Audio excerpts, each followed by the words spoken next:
मैया के महिमा बभारी, दिली दुखियन के भगिया संवारी। छठी मैया के महिमा बभारी, दिली दुखियन के भगिया संवारी। बोलैबा जब अंगनैया हो, चलिए है मैया हो।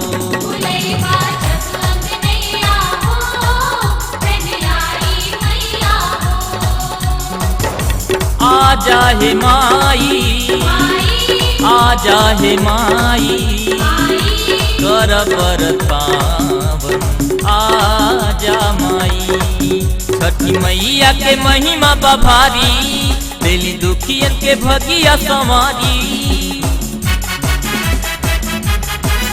छठी मैया के महिमा बभारी, दिली दुखियन के भगिया संवारी। बोलैबा जब अंगनैया हो, चलिए है मैया हो। बोलैबा जब अंगनैया हो, चलिए है मैया हो।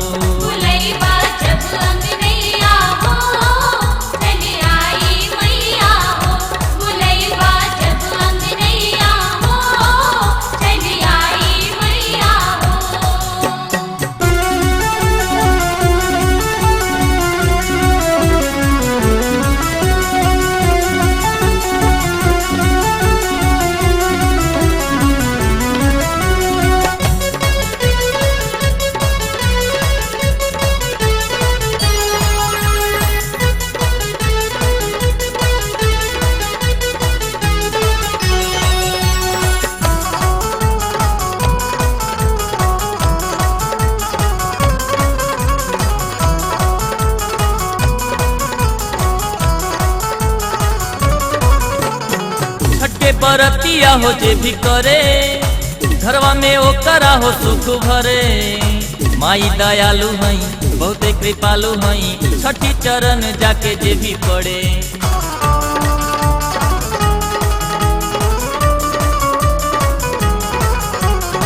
छठे बरतिया हो जे भी करे, घरवा में ओकरा हो सुख भरे। माई दयालु हई, बहुते कृपालु हई, छठी चरण जाके जे भी पड़े। सुख जिंदगी में भरी देली सारी, रहे केहू नहीं दुखिया लाचारी।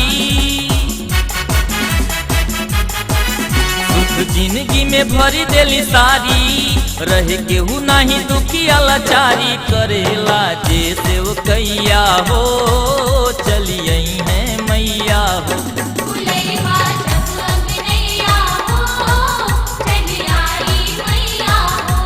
आजा हे माई, आजा हे माई, कर बरत पावन आजा माई।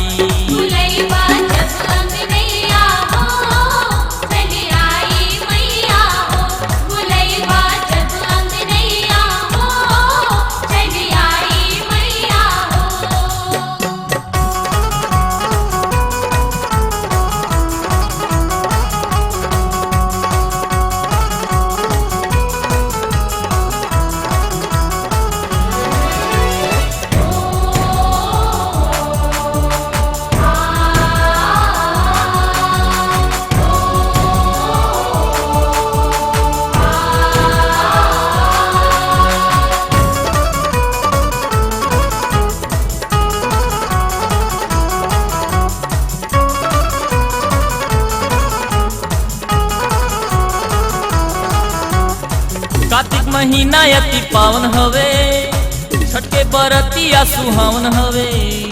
जे भी बरत करे, ध्यान सूरज के धरे, जेकर चरण मन भावन हवे।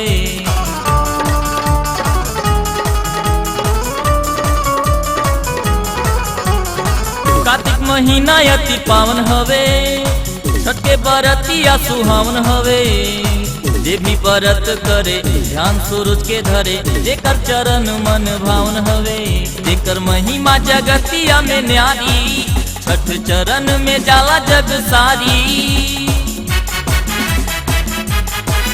जेकर महिमा जगतिया में न्यारी, छठ चरण में जाला जग सारी। करे सब चरण मितैया हो, चलिए है मैया हो।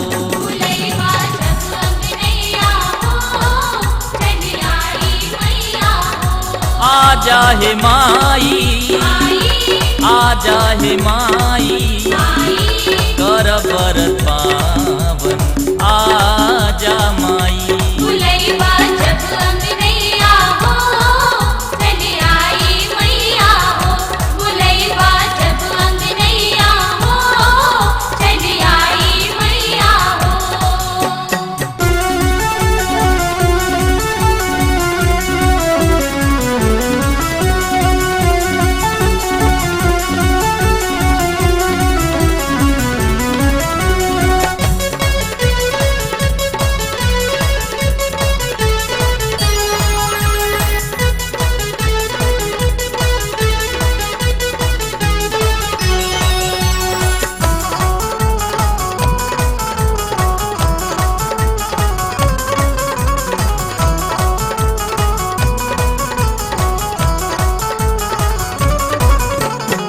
व्रत से हियारा जुड़ाई जाला, तन मन में भक्ति समाई जाला।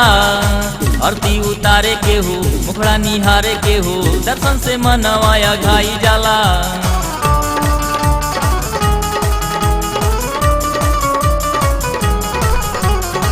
व्रत से हियारा जुड़ाई जाला, तन मन में भक्ति समाई जाला।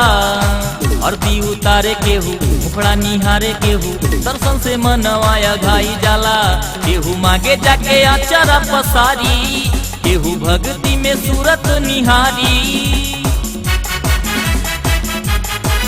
केहू मांगे जाके अचारा पसारी, केहू भक्ति में सूरत निहारी। माई काटे दुख दैया हो, चली आई है मैया हो।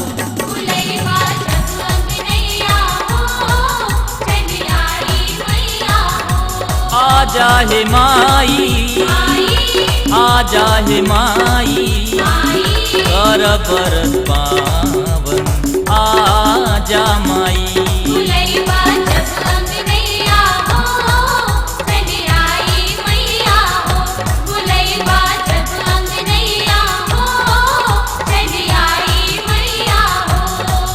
छठी मैया के महिमा बभारी, दिली दुखियन के भगिया संवारी। छठी मैया के महिमा बभारी, दिली दुखियन के भगिया संवारी। बोलई बा जब अंगनैया हो, चली आई है मैया हो। बोलई बा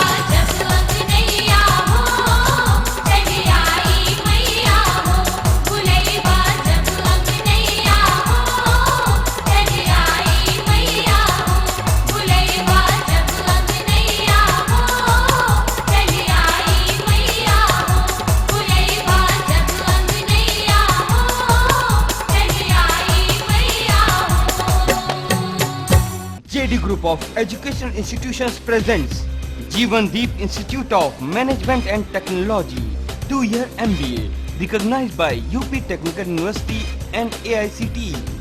Jeevandeep Institute of Distance Education, only one nodal study center of University of Madras in UP and Bihar. BBA, MBA, BCA, MCA, BCom, BA English, Urdu, Music, Economics and History, BSc Maths, Geography, Psycho, Postgraduate Diploma in Tourism and Travelling, Accounting and Auditing, Public Relations, JD Institute of Fashion Technology, Fashion Designing, Jewelry Designing, Fashion Merchandising, Interior Designing, Computer Aided Designing and Computer Aided Manufacturing. Jeevandeep School of Nursing and Paramedical Courses, recognized by UP State Medical Faculty and UP Government. Diploma in Physiotherapy, ECG Technician, Optometry, OT Technician. Jeevandeep Mahila Mahavidyalaya, BCom and B.Ed affiliated to Purvanchal University, Jaunpur. JD Group of Educational Institutions, Bada Lalpur, Varanasi. Phone 0542229008. Singh medical research centre private limited, Maldahiya, Varanasi. 24 घंटे आपकी सेवा में उपलब्ध आधुनिक चिकित्सा, जिसमें neuro surgery, plastic surgery, general surgery, ortho, जच्चा बच्चा, आंख कान गला सहित सभी रोगों का ऑपरेशन व इलाज किया जाता है। Singh medical research centre private limited, Maldahiya, Varanasi. यहाँ ऑपरेशन के साथ-साथ गहन चिकित्सा कक्ष, बड़ों व बच्चों दोनों के लिए डायलिसिस केंद्र, लेप्रोस्कोपी सर्जरी, एंडोस्कोपी, सोआर्म दूरबीन से प्रोस्टेट व पथरी के ऑपरेशन की सुविधा, जनरल वार्ड में मात्र 7500 रुपए और प्राइवेट वार्ड में मात्र 9500 रुपए में रहने, ऑपरेशन व दवा सहित। आंखों में मोतिबिंद का ऑपरेशन का मात्र 2000 रुपए खर्च एवं लेंस प्रत्यारोपण विदेशी लेंस के साथ-साथ 4000 रुपए में। हर बार में ऑपरेशन व इलाज के अतिरिक्त यहाँ मारपीट, गोली चाकू, जले हुए, जहर खाए हुए व्यक्तियों का इलाज भी किया जाता है। जांच की सुविधा में खून, पेशाब, ECG, X ray, ultrasound, 2D echo, cardiography एवं एंडोस्कोपी किया जाता है। याद रखिए, Singh medical research centre private limited, Maldahiya, Varanasi, railway station से मात्र आधे किलोमीटर दूर। धन्यवाद।